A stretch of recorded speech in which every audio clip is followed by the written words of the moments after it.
Polres Bulukumba, Sulawesi Selatan menangkap pelaku pencurian hasil bumi, cengkeh, di Dusun Bentenge, Desa Batu Karopa, Kecamatan Rilau Ale.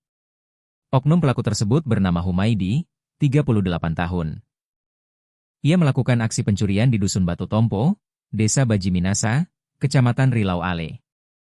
Korban bernama Jusna, 47 tahun, warga setempat, melaporkan peristiwa ini ke Polsek Rilau Ale. Berdasarkan laporan tersebut, polisi kemudian melakukan serangkaian penyelidikan. Tim Resmo Polres Bulukumba turun tangan membackup Polsek Rilau Ale. Tak berselang lama, polisi mengetahui identitas terduga pelaku. Polisi kemudian menyusun skema penangkapan yang dipimpin oleh Dantim Resmo Polres Bulukumba Aibtu bersama dengan Kanit Reskrim Polsek Rilau Ale, Aibda Supriyadi dan beberapa personel Polsek.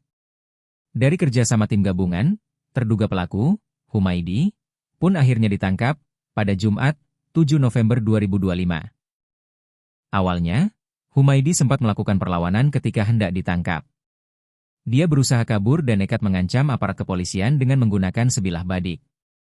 Tanpa ragu, tim Resmo Polres Bulukumba dan personil Polsek Rilau Ale berhasil menghalau pergerakan Humaidi. Dia berhasil diamankan. Selanjutnya terduga pelaku digiring ke posko Resmo Polres Bulukumba guna dilakukan interogasi awal dan lebih lanjut dilakukan pengembangan. Kasat Reskrim Polres Bulukumba, Ibtu Muhammad Ali, menyatakan bahwa terduga pelaku Humaidi mengakui perbuatannya telah mencuri 1 karung cengkeh kering di rumah korban. Dia lalu menjual cengkeh curian tersebut. Jadi pada tanggal 6 November 2025, Polsek Rilau Ale telah menerima laporan bahwa telah terjadi tindak pidana pencurian 1 karung cengkeh. Lalu kemudian setelah berdasarkan hasil penyelidikan, kita melakukan analisa terhadap CCTV di sekitar tempat kejadian. Kita menemukan petunjuk dan dari hasil itu kita kembangkan dan kita menemukan identitas yang diduga sebagai pelaku, yaitu atas nama inisial HD, dan berhasil kita tangkap pada tanggal 7 November 2025, di mana pelaku pada saat itu sempat melakukan perlawanan, tetapi dengan kesigapan Resmob bekerjasama dengan Polsek Rilau Ale, pelaku berhasil kita amankan lalu kita bawa ke kantor Polsek untuk dilakukan pemeriksaan lebih lanjut. Ada berapa TKP Pak dilakukannya?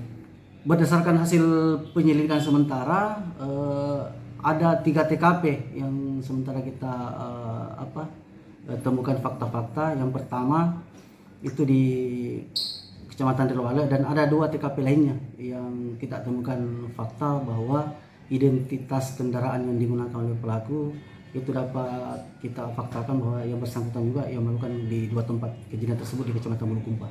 Yang dicuri apa Pak? Semua hasil bumi, ada cengkeh, kemudian kakao, dan ada cengkeh dan kakao. Hasil curian itu diapakan? Berdasarkan hasil keterangan yang bersangkutan, digunakan untuk kepentingan bayar hutang, kemudian ada juga digunakan untuk keperluan pribadi lainnya. Untuk ancaman pasalnya sendiri, ancaman untuk ini kita jerat dengan pasal 363, 362 dengan ancaman hukum itu 6 tahun. Download Tribun X sekarang, menghadirkan lokal menjadi Indonesia.